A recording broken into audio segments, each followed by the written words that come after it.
Hi everybody, I'm back. Yeah, so I took kind of a break from doing video for a couple of weeks. See, Christmas season just got wicked busy, and I just needed a break from it. So I kind of just goofed off for a couple of weeks. So I haven't come up with any new videos, but we're back. At least I should say I'm back. Gonna get these videos back out again. Start getting back out on a regular basis, the regular releases again. Gonna try to get one out every few days. So we'll see how that goes, but travels will be starting up again real soon, that sort of stuff. So it's gonna be good to get back on the road again. Been working on a couple of projects. I got a few things I wanted to talk about here as we start off the new year. So let me first start off by saying Happy New Year to everybody. I hope everybody had a great holiday season, great Christmas, great New Year's, things like that. So we're going to start off with that. And yeah, like I said, we got a few things I wanted to talk about with you. So this is going to be mostly just a sit and talk type of video this time. But first of all, I figure to talk about Christmas.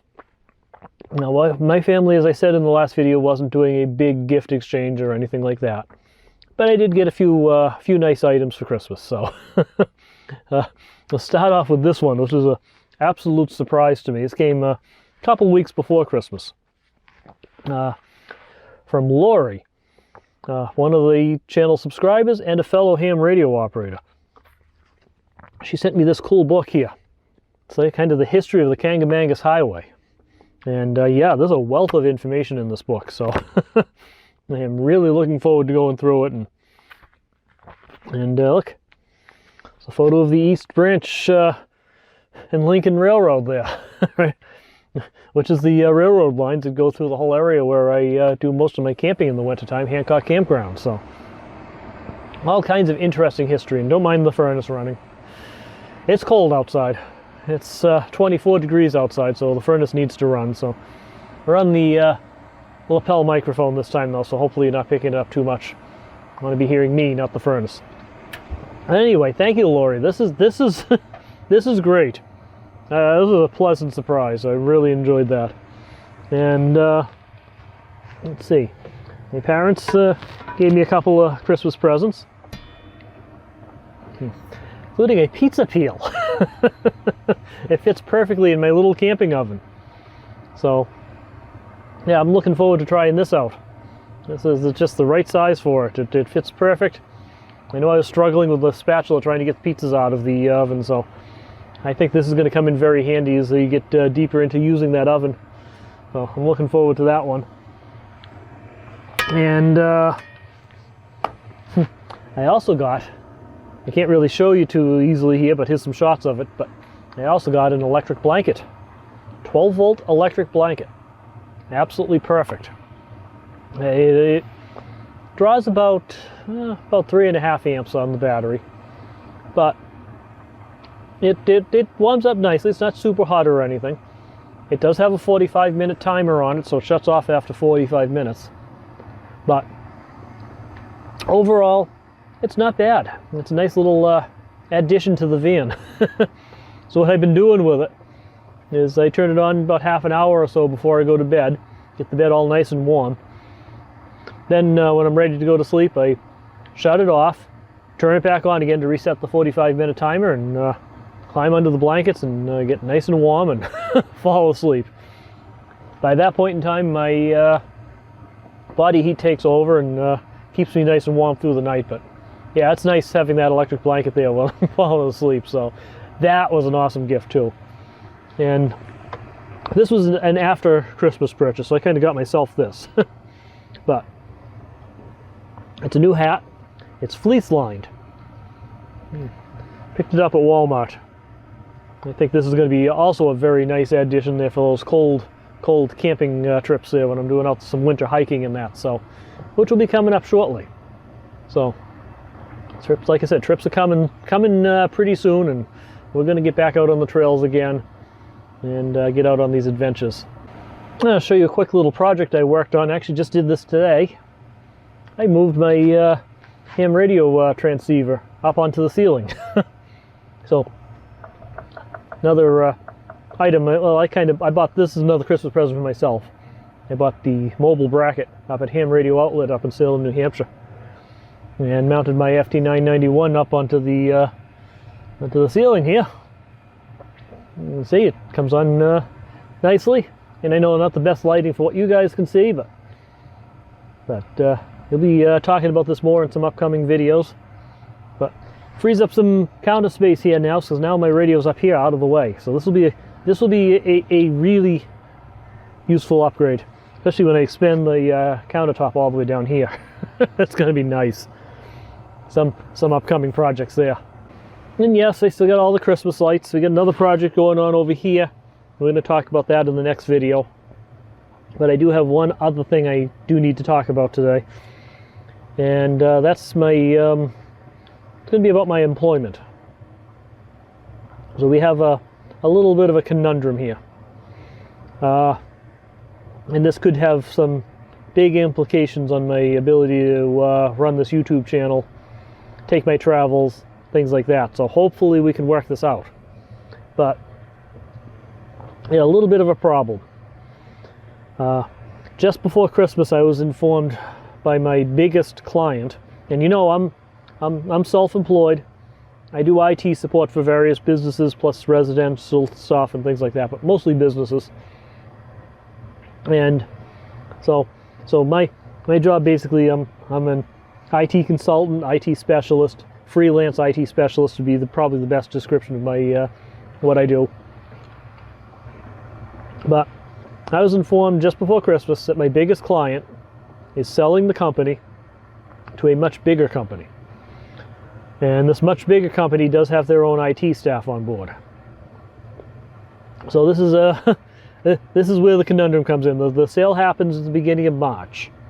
So I have a few more months of work coming in, or at least income, because I invoice on 2-week periods and that. And they get 30 days to pay, so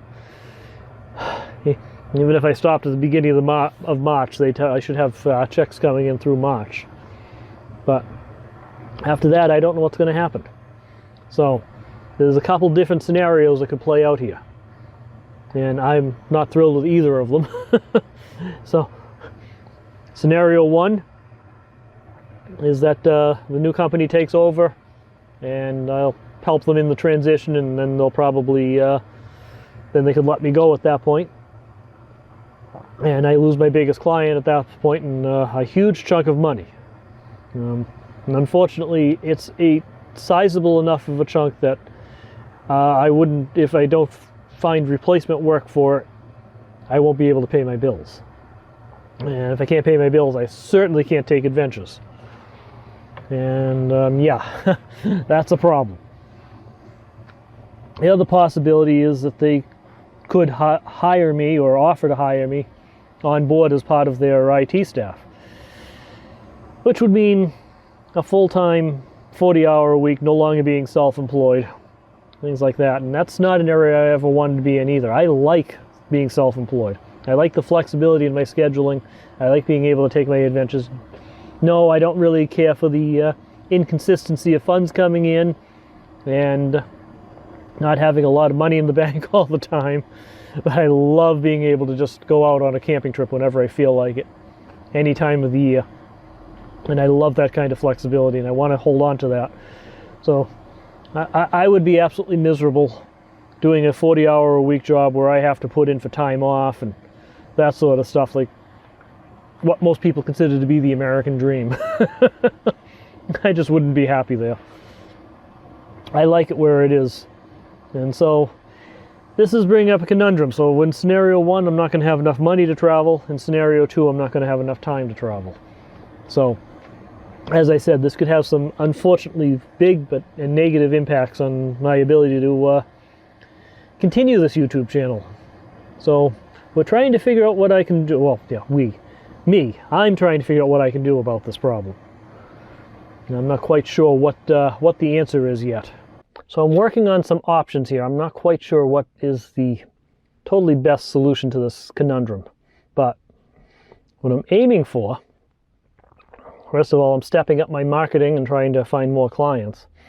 But I think the biggest and most important thing that I'm trying to do right now is I'm trying to find a part-time job. It's not a great answer, but it may be what I have to do here to pull through this. If I can find something that's just a couple days a week, bring in a little extra income while I'm trying to rebuild the IT support business and try to draw in some more customers, that might be helpful. So that's what I'm working on. And if it's just if I can find one that's just a couple days a week, like say Monday and Tuesday, or even Saturday and Sunday, I'll have time in the middle of the week then to support my self-employment customers that I still have, because I still have quite a few of them, just not enough consistent work to live off of. And once this other client is gone, who's been kind of more of a consistent bit of income from them.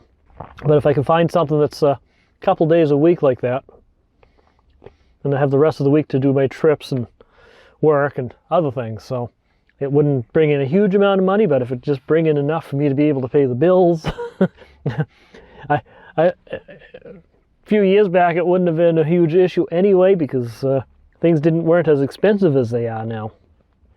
But things have gotten expensive, and I've gotten used to having that income coming in, and have a few things that need to be paid off, like my Subaru that I'm still paying for, things like that. So yeah. It's a bit of a conundrum. So if anybody hears of any part-time jobs, let me know. or if you have any other ideas for any companies looking for IT support, definitely let me know on that too. Of course, well, what would be really ideal is I can get into more content creation. I mean, I'd love to be able to just have my YouTube channel pay for everything, but it's going to be a while before it's there yet. So I'm working on it. But it's going to take some time. I'm not making huge amounts of money off of YouTube yet, but anybody wants to help out, though, of course, buy me a gallon of gas. that always helps, because that's literally what it does. It goes right back into the gas tank and helps pay for getting out onto these trips, which helps produce more content. So you want to see more adventures? Help out. Buy me a gallon of gas. And yeah, we're getting there. We're also going to do more work on the membership page too on the YouTube channel. Try to come up with some additional content over there for you. So for anybody who wants to pay the $5 a month there for some bonus content, we'll be coming up with all kinds of interesting stuff in the new year. Anyway, it's kind of a short video today. Just wanted to give you guys an update what was going on. I don't want to just sit here and end up babbling on for 20 minutes. So so this is just a short release, but we'll have more stuff coming up real soon. Like I said, we got some other projects going on with the van, and we'll be getting back on the road really, really soon. So we'll keep you updated on the work situation, see if I've managed to find anything. Things like that, because like I said, if I don't, it's going to have some serious impacts, because if I have to get a more traditional job, even if it's not that company, it's still going to interfere with my ability to travel. But unfortunately, I have to be able to pay my bills too. So I really don't want to go down this road, but I may have to. Such is life, I guess. Anyway, we'll keep you guys updated. In the meantime, remember, slow down, enjoy life, and always be kind. I'll talk to you guys later, and Happy New Year.